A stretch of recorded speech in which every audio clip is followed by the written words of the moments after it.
Hello guys, welcome back to my YouTube channel NCERT जिंदाबाद। जैसा कि हम सब लोगों को पता है कि हम 6th क्लास की एनसीईआरटी फिनिश कर चुके हैं, फुल कंप्लीट कर चुके हैं। तो अब हम शुरुआत करेंगे 7th क्लास की एनसीईआरटी जिसका नाम है हमारा पर्यावरण। ठीक है, और उसका पहला चैप्टर की हम शुरुआत करते हैं जिसका नाम है पर्यावरण। ठीक है, तो चलिए स्टार्ट करते हैं। तो ये एक चार्ट दिया हुआ है इसमें, जो कि 3 सर्कल हैं। ठीक है, बीच में एक सर्कल है जिसमें लिखा है पर्यावरण के घटक। अर्थात कहने का मतलब यह है कि पर्यावरण के घटक 3 प्रकार के होते हैं: प्राकृतिक, मानव निर्मित और मानव। ठीक है, ये 3 घटक हैं। अब इसका प्राकृतिक घटकों की बात करें तो स्थल यानी कि स्थलमंडल, वायु यानी वायुमंडल, जल जलमंडल, सजीव जीवमंडल। मानव निर्मित की बात करें तो इमारतें, पार्क, पुल, सड़क, स्मारक, उद्योग। मानव की बात करें तो एक व्यक्ति, परिवार, समुदाय, धर्म, शैक्षिक, आर्थिक या राजनीतिक स्थिति, ये सब मानव। ओके, तो अब आगे चलते हैं। 2 चीजें दी हुई हैं इसमें, जीवीय और अजीवीय।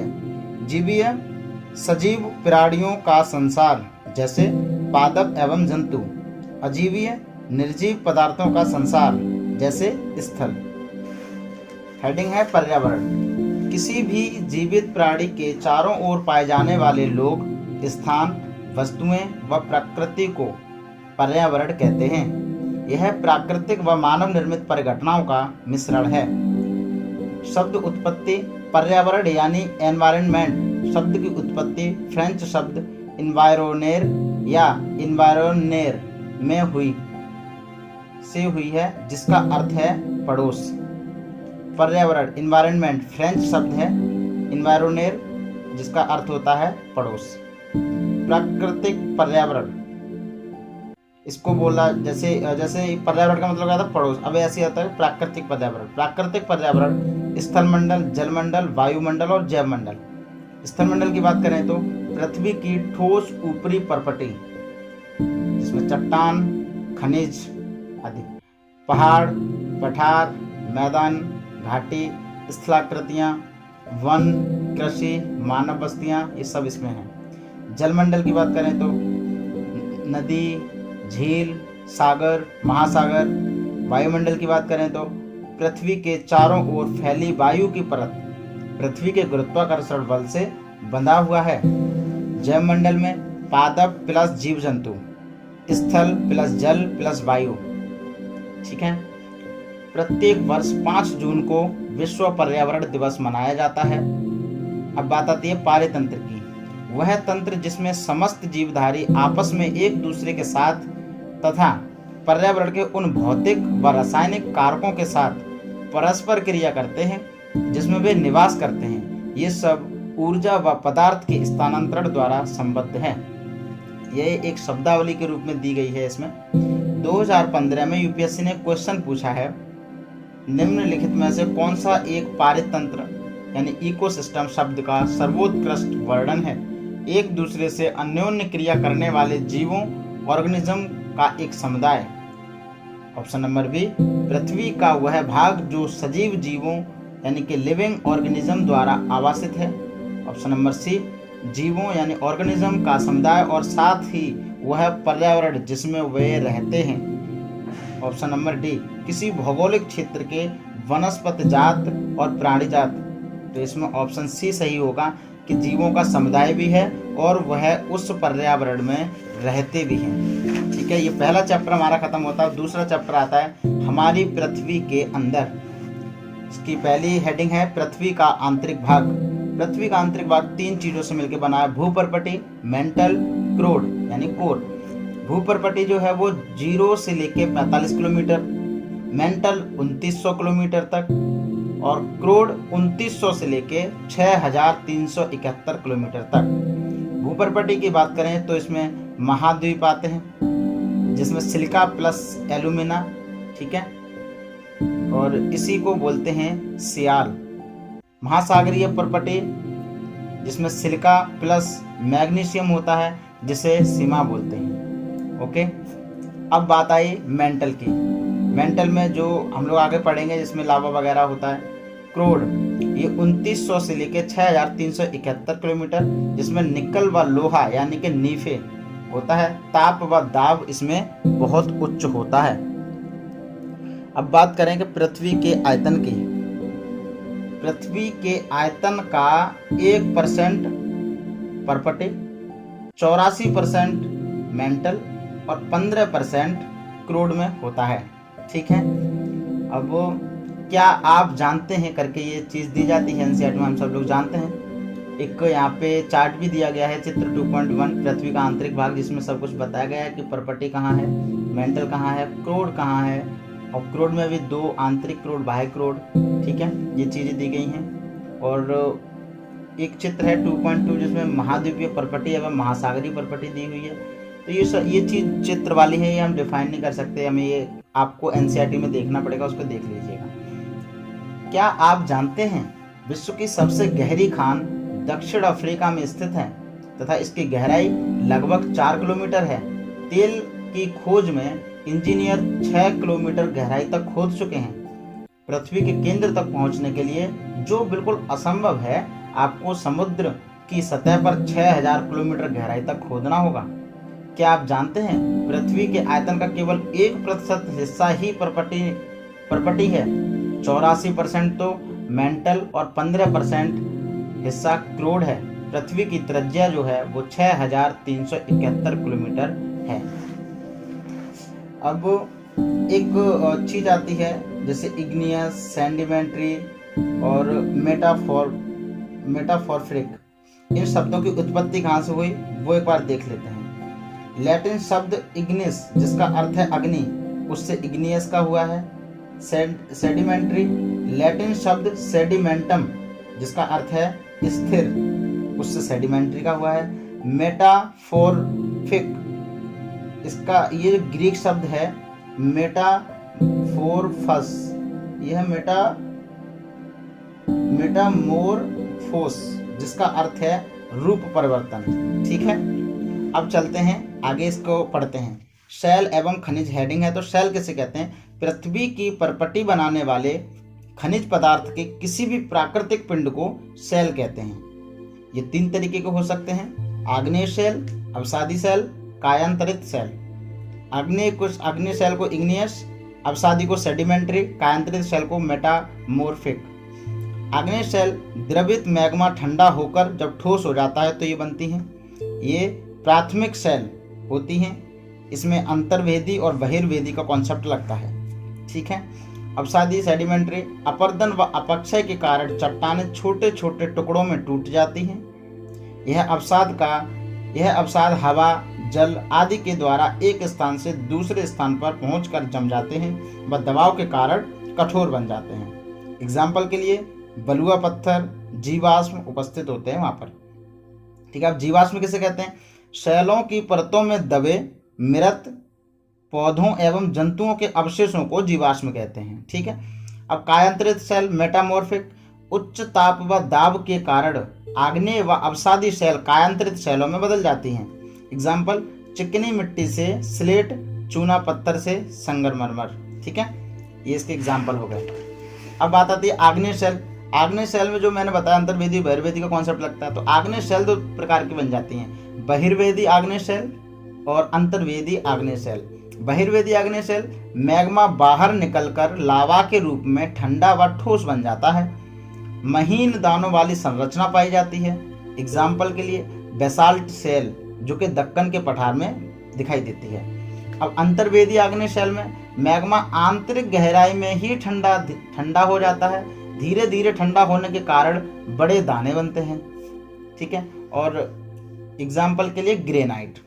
ओके, इसलिए आपने देखा होगा 2 संरचनाएं मिलती हैं। महासागरीय जो प्लेट होती हैं उनमें आपको बेसाल्ट की संरचनाएं मिलेंगी, और जो महाद्वीपीय प्लेट्स होती हैं उनमें आपको वो वाली ग्रेनाइट की मिलती हैं। ठीक है, हाँ मैं सही कह रहा हूँ। तो ये चीज़ें आपको ध्यान रखनी पड़ेंगी, ये आपको प्लेट टेक्टोनिक में भी काम आएगा। ठीक है, और ये 2 चित्र दिए गए हैं। ताजमहल सफ़ेद संगमरमर से बना है और लाल किला लाल बलुआ पत्थर से बना है। शैल चक्र किसे कहते हैं? निश्चित दशाओं में शैलों का आपस में परिवर्तन शैल चक्र कहलाता है। जैसे मान लीजिए ये चित्र दिया है 2.4 शैल चक्र। ये कहाँ से अगर हम स्टार्ट करें, मान लीजिए कि मैग्मा है, मैग्मा से हमने स्टार्ट किया, ये आग्नेय सेल बना। अब आग्नेय सेल से ये डायरेक्ट कायांतरित सेल भी बन सकता है और एक अवसाद भी बन सकता है। ठीक है, अब अवसाद सेल बना, इसके बाद ये अवसादी सेल बन सकता है या फिर अवसाद, दोनों में चेंज हो सकता है। फिर अवसादी सेल बन के ये कायांतरित सेल में परिवर्तित हो सकता है। और कायांतरित सेल और मतलब अवसादी सेल जो था वो कायांतरित सेल में ही परिवर्तन हो सकता है और डायरेक्ट मैग्मा भी बन सकता है। इस तरीके से हर एक सेल मैग्मा में जा सकता है और मैग्मा हर एक सेल में आ सकता है, सिवाय कायांतरित सेल को छोड़कर। ठीक है, तो ये चीज़ें हम आगे अब देखते हैं। और कौन सा चैप्टर, दूसरा चैप्टर भी हमारा पूरा कंप्लीट हो चुका है। चैप्टर है तीसरा, हमारी बदलती पृथ्वी। स्थल मंडल पहली हेडिंग, अनेक प्लेटों में विभाजित स्थल मंडल है। ठीक है, अनेक प्लेटों में विभाजित है।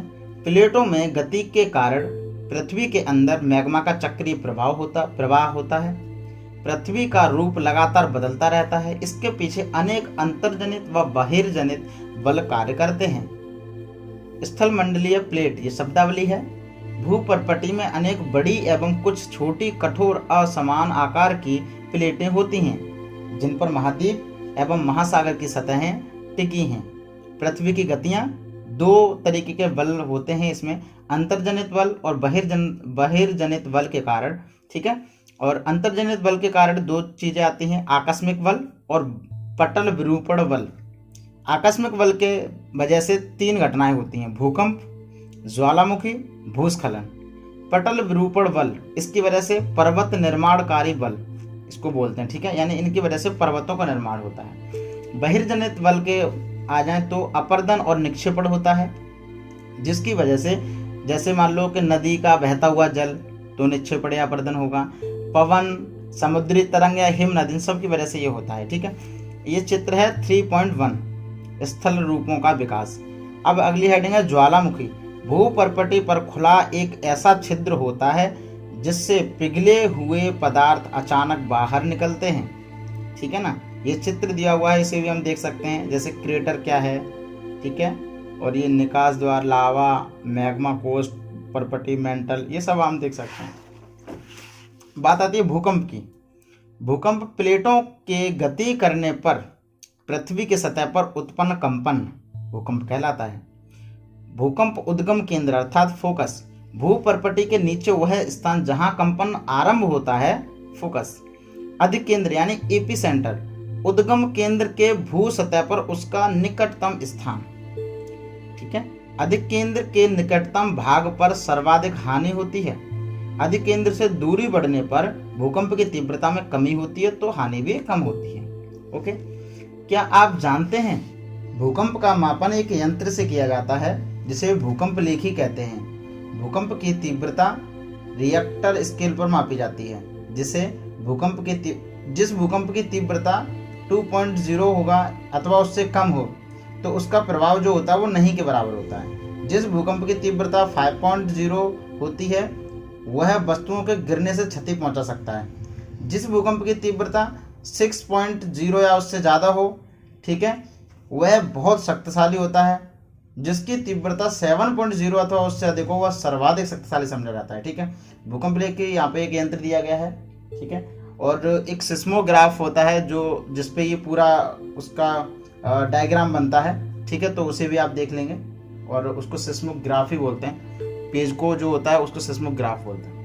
भूकंपीय तरंगें तीन प्रकार की होती हैं, पी तरंगें अथवा अनुदैर्घ्य तरंगें, एस तरंगें अथवा अनुप्रस्थ तरंगें, एल तरंगें अथवा ये है पृष्ठीय तरंगें। ठीक है, एक और यहाँ पर वो दिया गया है चित्र 3.3, एक भूकंप की उत्पत्ति कैसे होती है वो बताया गया है। उद्गम केंद्र है वह स्थान जहाँ भूकंप उत्पन्न होता है, वह भूकंपी ऊर्जा का उद्गम केंद्र कहलाता है।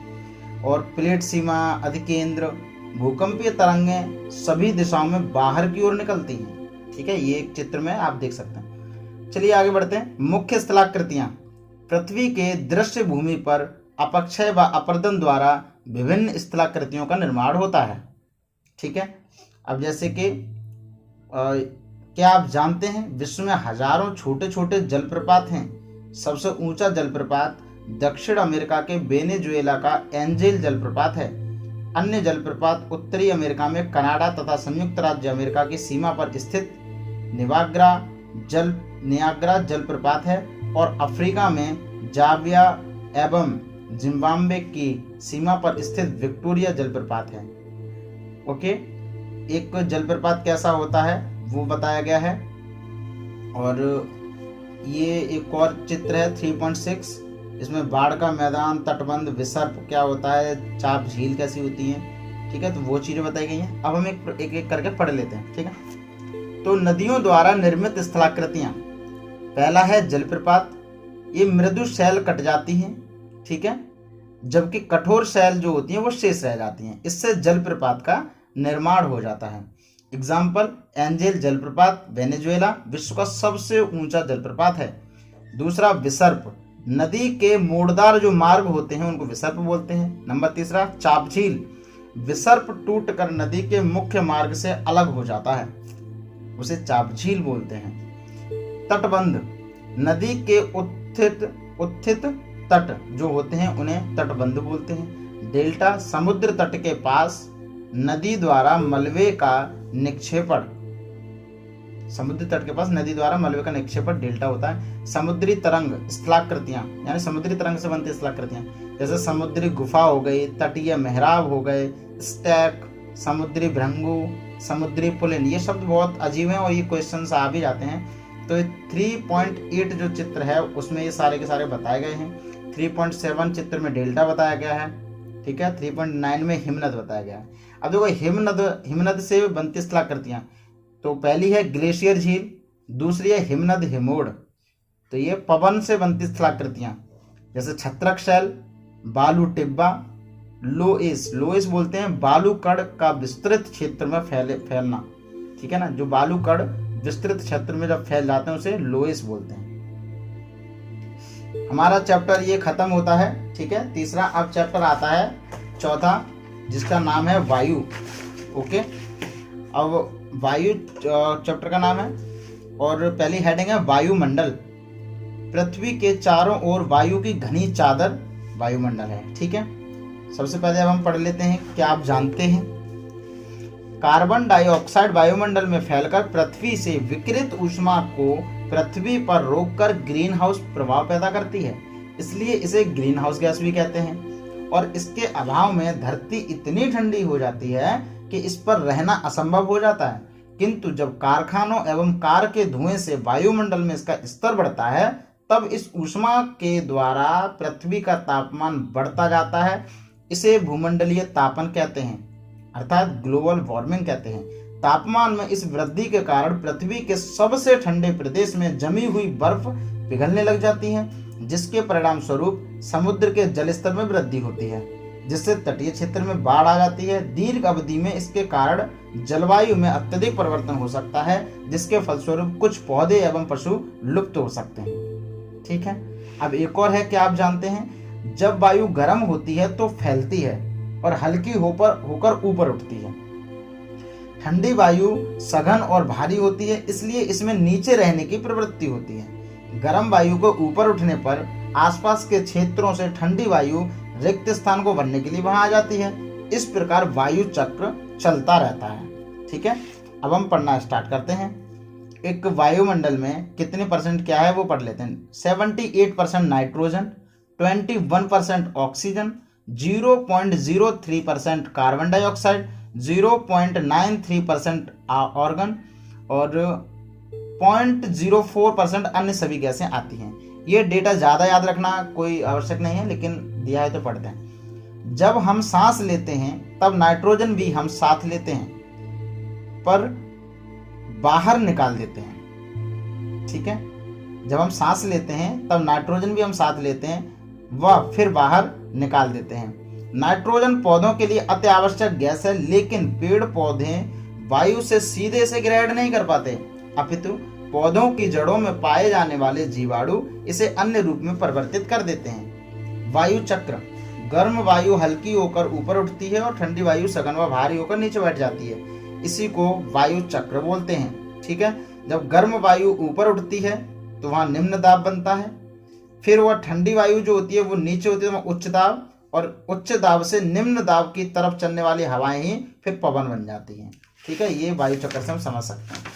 वायुमंडल की संरचना, ये 5 चीजें होती हैं इसमें। पहला क्षोभ मंडल, सभी मौसमी घटना इसी में होती हैं। मानव जनजीवन इसी में है, इसी में मतलब ये ऑक्सीजन होती है O2 यहाँ है। समताप मंडल ये वायु परिवहन के लिए है, यहाँ O3 यानी कि ओजोन होती है। मध्य मंडल उसमें क्या है, उल्का पिंड का जलना, ये घटना यहाँ पर होती हैं। बाह्य वायुमंडल इसमें रेडियो संचार होता है। और बहिर्मंडल इसमें हीलियम व हाइड्रोजन गैसें पाई जाती हैं। ठीक है, अब हम चलते हैं और इसे अगर हम चाहें तो उसमें किलोमीटर वगैरह, ये एक सिंपल सा वो है, तथ्य है, आप कहीं भी मिल जाएगा, इसमें टाइम नहीं लगाते। जलवायु दीर्घ काल में किसी स्थान का औसत मौसम। ठीक है। तापमान वायु में मौजूद ताप व शीतलता का परिमाण तापमान कहलाता है। और फिर हेडिंग है आतपन, सूर्य तप यानी इंसोलेशन, पृथ्वी पर तापमान के वितरण को प्रभावित करने वाला महत्वपूर्ण कारक है। सूर्य से आने वाली वह ऊर्जा जिसे पृथ्वी रोक लेती है आतपन कहलाता है। ठीक है। आतपन सूर्य तप की मात्रा, आतपन जो कि सूर्य तप, आतपन की मात्रा भूमध्य रेखा से ध्रुवों की ओर घटती जाती है, इसलिए तापमान भी उसी प्रकार घटता जाता है। तापमान को मापने की मानक इकाई डिग्री सेल्सियस है। इसका आविष्कार एंडर्स सेल्सियस ने किया था। सेल्सियस पैमाने पर जल 0 डिग्री सेल्सियस पर जम जाता है और 100 डिग्री सेल्सियस पर उबल जाता है। ठीक है। वायु दाब पृथ्वी की सतह पर वायु के भार द्वारा लगाया गया दाब, पृथ्वी की सतह पर वायु के भार द्वारा लगाया गया दाब वायु दाब होता है। वायुमंडल में ऊपर की ओर जाने पर वायु दाब घट जाता है। समुद्र सतह पर वायु दाब सर्वाधिक होता है। क्या आप जानते हैं कि चांद पर वायु नहीं है, अतएव वहां वायु दाब भी नहीं है। अंतरिक्ष यात्री जब चांद पर जाते हैं तो वे विशेष रूप से सुरक्षित हवा से भरी हुई अंतरिक्ष पोशाक पहनते हैं। यदि वे इस अंतरिक्ष पोशाक को ना पहने तो अंतरिक्ष यात्रियों के शरीर द्वारा विपरीत बल के कारण उनकी रक्त शिराएं फट सकती हैं, जिससे अंतरिक्ष यात्री रक्त स्रावित हो सकते हैं। ठीक है। अब ये यहाँ पर पवन का कॉन्सेप्ट दिया गया है, किस तरीके से पवनें बनती हैं। ठीक है, तो समझते हैं हम कि उच्च दाब से निम्न दाब की ओर जब चलता है हवाएं तो वो पवनें कहलाती हैं। निम्न दाब कब क्रिएट होता है, उच्च दाब कब क्रिएट होता है, ये भी हम समझ ही चुके थे, एक बार फिर से समझ लेते हैं। ठीक है। तो देखिए, जब जो हवाएं जो गर्म होती हैं, ठीक है, तो उनमें तापमान अधिक होता है, तो वो हल्की होकर ऊपर उठती हैं। तो ऊपर उठकर वो बादल बनाती हैं, क्योंकि वो आर्द्र भी होती हैं। ठीक है, वो बादल बना देती हैं। और जो ठंडी वायु होती है वह स्वच्छ आकाश दिखता है वहां पर, उसकी वजह से वो क्या होता है ना, उसमें निम्न तापमान होता है, जिसकी वजह से वो फिर नीचे बैठती हैं। नीचे बैठने की वजह से उसमें उच्च दाब होता है। अब उच्च दाब से निम्न दाब की तरफ जब हवाएं चलती हैं तो वो पवनें बन जाती हैं। ठीक है। अब पवन किसे कहते हैं, तो उच्च दाब से निम्न दाब की ओर वायु की क्षैतिज गति पवन कहलाती है। पवनों के प्रकार, पवनें 3 प्रकार की होती हैं, स्थायी पवनें, मौसमी पवनें, स्थानीय पवनें। स्थायी पवनें वो होती हैं जो वर्ष भर स्थायी व निश्चित दिशा में चलती हैं। उत्तरी पूर्वी व्यापारिक पवन एवं दक्षिण पूर्वी व्यापारिक पवन इसके उदाहरण हैं। मौसमी पवनें ऋतुओं के अनुसार दिशाओं में बदलाव हो जाता है, एग्जाम्पल मानसूनी पवनें। स्थानीय पवनें क्षेत्र विशेष में चलती हैं। ठीक है। स्थल व समुद्र, समुद्री समीर, ये और जैसे लू हो गई, चिनूक हो गई, ये सब आदि। क्या आप जानते हैं पवन का नाम उसके आने की दिशा के आधार पर निर्धारित होता है। उदाहरण के लिए पश्चिम से आने वाली पवन को पश्चिमी पवन या पछुआ पवन कहते हैं। ये चीजें हैं कि उत्तरी गोला, मतलब पूरा वो बताया गया है कि प्रमुख वायुदाब पेटियां कैसी होती हैं, वो चीज बताने का प्रयास किया गया है। ठीक है। तो ये हम चाहें तो चार्ट से समझ सकते हैं, लेकिन एक बार कोशिश करते हैं कि हम एक माइंड मैप बन जाएगा। ठीक है। तो हम देखेंगे बीच में होता है विषुवतीय निम्न दाब। ठीक है। विषुवतीय निम्न दाब जैसे डोल ड्रम भी बोलते हैं। ओके। उसके बाद उसके जस्ट ऊपर, उसके एक जस्ट ऊपर होता है उपोष्ण उच्च दाब, हाई प्रेशर होता है यहाँ पे, यानी कि 30 डिग्री पर, और 30 डिग्री नॉर्थ पर, 30 डिग्री साउथ पर उपोष्ण उच्च दाब होता है। ठीक है, जहां पर हाई प्रेशर होता है। अब इन दोनों के मध्य जब आप देखेंगे, ठीक है, तो उत्तरी व्यापारिक पवनें 30 डिग्री नॉर्थ से 0 डिग्री के मध्य चलती हैं। ठीक है। और 30 डिग्री साउथ से 0 डिग्री के मध्य दोनों ऊपर चलती हैं। उत्तरी पूर्वी व्यापारिक पवनें, और नीचे चलती हैं दक्षिणी पूर्वी व्यापारिक पवनें। क्योंकि इन दोनों की दिशाएं, जो साउथ वाली दिशाएं है वो है दक्षिणी पूर्वी, और जो नॉर्थ में जो चल रही हैं वो है उत्तर पूर्वी, इसलिए उनकी दिशाओं के आधार पर उनका नाम रख दिया गया है। ठीक है। उसके बाद आता है 30 डिग्री से 60 डिग्री नॉर्थ, 30 डिग्री से 60 डिग्री साउथ। इसमें चलती हैं पछुआ पवनें। क्यों? क्योंकि इनकी दिशाएं जो हैं वो उपोष्ण उच्च दाब से उपध्रुवीय निम्न दाब, यानी कि जो 60 डिग्री पर जो बेल्ट है उसे बोलते हैं उपध्रुवीय निम्न दाब, लो प्रेशर यहाँ पे होता है, और जो नीचे वाला है उसे भी बोलते हैं उपध्रुवीय निम्न दाब। क्योंकि इन हवाओं की, इन पवनों की जो दिशा है वो पश्चिम से है, ठीक है, तो इसलिए इनका नाम हुआ पछुआ पवन है। फिर जब ऊपर जाते हैं 60 डिग्री से लेके 90 डिग्री तक, ठीक है, यानी कि ध्रुवीय उच्च दाब होता है, और नीचे वहां भी ध्रुवीय उच्च दाब होता है। 60 डिग्री नॉर्थ से 90 डिग्री नॉर्थ, ठीक है, और नीचे है कि 60 डिग्री साउथ से 90 डिग्री साउथ। यहाँ पर यानी कि उपध्रुवीय निम्न दाब से ध्रुवीय उच्च दाब के मध्य जो पवनें चलती हैं वो होती हैं पूर्वी पवनें। ठीक है। अब देखो 90 डिग्री से लेके 60 डिग्री के मध्य जो हवाएं होती हैं, तो आप नोटिस करेंगे कि 60 डिग्री से हवाएं उठ रही हैं, ठीक है, और 90 डिग्री पर जाकर बैठ रही हैं। उसी तरीके से 60 डिग्री से हवाएं उठ रही हैं तो दोनों तरफ जा रही है, 90 डिग्री की तरफ भी और नीचे की तरफ भी जा रही है, यानी कि 30 डिग्री की तरफ भी जा रही है। तो देखो होता क्या है, जब पवनें जैसे 60 डिग्री से उठी, ठीक है, तो वो क्या हुआ 90 डिग्री पर चली गई आधी, तो यहाँ पर एक सेल बन जाता है, इसे बोलते हैं पोलर सेल। इसी प्रकार जब 60 डिग्री से उठकर पवनें 30 डिग्री पर जाकर बैठ जाती हैं, ठीक है, और 30 डिग्री से फिर 60 डिग्री फिर ऐसे उठ के एक चक्कर बनाती हैं, उसे बोलते हैं फेरल सेल। इसी प्रकार 30 डिग्री से जब उठ के, ठीक है, 30 डिग्री से जब पवनें उठती हैं, सॉरी यहाँ पर उठती नहीं है पवनें, यहाँ पर क्या होता है 30 डिग्री से क्षैतिज 0 डिग्री पर आती हैं, यहाँ पर उठेंगी नहीं, 30 डिग्री से 60 डिग्री की तरफ भी जाएगी और 30 डिग्री से 0 डिग्री की तरफ भी जाएगी। यहाँ पर बनेगा यानी 0 डिग्री से यहाँ पर उठेगा और वह 30 डिग्री पर जाकर बैठ जाएगा, यहाँ बनेगा हेडली सेल। ओके, इसी तरीके से नीचे भी बनती है साउथ में। यहाँ पर 3 कॉन्सेप्ट आते हैं, polar cell, Ferrel cell, Hadley cell. Okay, इसको आप चाहो तो एक बार ध्यान से दोबारा सुन लेना, नहीं तो मैं तो ये कहूंगा कि एक बार फिर से चित्र बना के आप समझने का प्रयास करना। ठीक है, यह सब क्षोभ सीमा के अंतर्गत होता है। चलिए अब आगे चलते हैं। आर्द्रता, आर्द्रता किसे कहते हैं? तो देखिए, आर्द्रता वायु में किसी भी समय जलवाष्प की मात्रा को आर्द्रता कहते हैं। वायु गर्म होने पर जलवाष्प धारण करने की क्षमता बढ़ जाती है। आर्द्र दिन में कपड़े व पसीना सूखने में काफी समय लगता है। ठीक है, यानी आर्द्र दिन में कपड़े व पसीना सूखने में काफी समय लगता है। वर्षण, पृथ्वी पर जल के रूप में गिरने वाला वर्षण वर्षा कहलाता है। वर्षा के 3 प्रकार होते हैं, संवहनी वर्षा, पर्वतीय वर्षा, चक्रवाती वर्षा। अब जो चक्रवाती वर्षा होती है उसमें क्या होता है, ठंडी वायु क्षैतिज चलती है, गर्म वायु ऊपर उठती है, चक्रवाती वर्षा है। आर्द्र वायु में जैसे पर्वतीय वर्षा जो है, ठीक है, पर्वतीय वर्षा जो है उसमें क्या होता है, आर्द्र वायु पर्वतों पर चढ़ती है और वर्षा करती है। संवहनी वर्षा में क्या होता है, इसमें एक कोई भी जगह होगी, ठीक है, उसमें गर्म वायु ऊपर उठेगी और वर्षा कराएगी, ये होता है।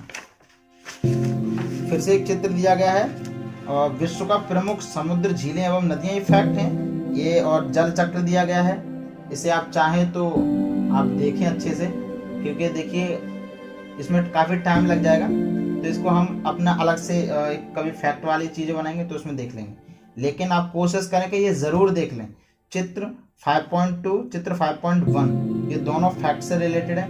हाँ, जल चक्र को आप एक समझ सकते हैं ऐसे कि इसमें क्या है कि एक तालाब है जहाँ से वाष्पीकरण हुआ, ठीक है, और जाके उसका संघनन हुआ, वर्षण हुआ, और फिर वह वहाँ से फिर नीचे उतरा और वर्षा हो गई, फिर से आके उसी में जमा हो गया, वहाँ से फिर वाष्पीकरण हुआ, और इस तरीके से चक्र बन जाता है, जैसे जल चक्र बोलते हैं। ओके, अब आता है जल का वितरण। पृथ्वी की सतह पर 72% भाग पर जल है। महासागर में, ये टोटल फैक्ट है, एक बार बोल देता हूँ, लेकिन ये याद करने का कुछ खास आवश्यकता नहीं है। महासागर में 97.3%, बर्फ छत्रक 2.0, भूमिगत जल 0.68, झीलों का अलवड़ जल, ये जरूर मतलब जरूरी है, झीलों का जो अलवड़ जल है वो 0.009, और स्थलीय, समुद्री व नमकीन झीलें 0.009, वायुमंडल में 0.0019, नदियां 0.001। ठीक है, ये इतना परसेंट जो है वह उसका जल का वितरण बताया गया है। क्या आप जानते हैं लवणता 1000 ग्राम जल में मौजूद नमक की मात्रा होती है। महासागर की औसत लवणता 35 भाग प्रति 1000 ग्राम है।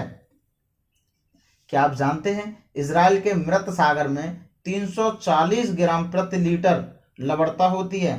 तैराक इसमें प्लब सकते हैं क्योंकि नमक की अधिकता इसे सघन बना देती है, यानी कि इसमें आदमी डूबता बहुत मुश्किल से है, ऊपर ही प्लब तैरते रहते हैं। महासागरीय परिसंचरण, तरंगें, ज्वार भाटा व धाराएं। तरंग, समुद्री सतह पर पवन के बहने पर तरंगें उत्पन्न होती हैं। पवन की गति जितनी तेज होगी तरंग भी उतनी ही बड़ी होगी। जब महासागरीय सतह पर जल लगातार उठता व गिरता है तो इसे तरंग कहते हैं। तूफान, भूकंप, ज्वालामुखी, उद्गार व जल के नीचे भूस्खलन के कारण विशाल तरंगें उठती हैं, ठीक है, जिन्हें सुनामी कहा जाता है। यानी कि तूफान, भूकंप, ज्वालामुखी, उद्गार व जल के नीचे भूस्खलन, इन सब के कारण विशाल तरंगें उठती हैं जिन्हें सुनामी कहा जाता है। इनकी गति 700 किलोमीटर प्रति घंटा एवं ऊंचाई 150 मीटर से अधिक हो सकती है। सुनामी जो है वो जापानी भाषा का एक शब्द है, ठीक है, और पोताश्रय तरंग इसका अर्थ होता है। विश्व जल दिवस 22 मार्च को मनाया जाता है। 2021 में इसकी थीम जो थी वो थी वैल्यूइंग वाटर। 1992 में UN conference on environment and development Rio de Janeiro में हुआ था, ब्राजील, ठीक है। पृथ्वी का प्रथम जो पृथ्वी सम्मेलन था एजेंडा 21 जो कि 1993 में हुआ था, ठीक है। ये फैक्ट है जो कि हम अपडेट कर सकते हैं करंट से। एक केस स्टडी, 26 दिसंबर 2004 हिंद महासागर में विशाल सुनामी आई। भूकंप रिएक्टर इसमें मतलब भूकंप निर्मित हुए जो कि रिएक्टर पर 9.0 की वो बताई गई थी। इसका जो अधिकेंद्र था वो सुमात्रा था। इसमें करीब 10,000 से अधिक लोग मारे गए थे। ये हमको याद रखना चाहिए क्योंकि रिएक्टर स्केल पर कितनी तीव्रता आई है 9, जबकि हमने क्या बताया था कि 7.0 से ऊपर का सर्वाधिक शक्तिशाली भूकंप होता है। ओके, अब बात आती है ज्वार भाटा।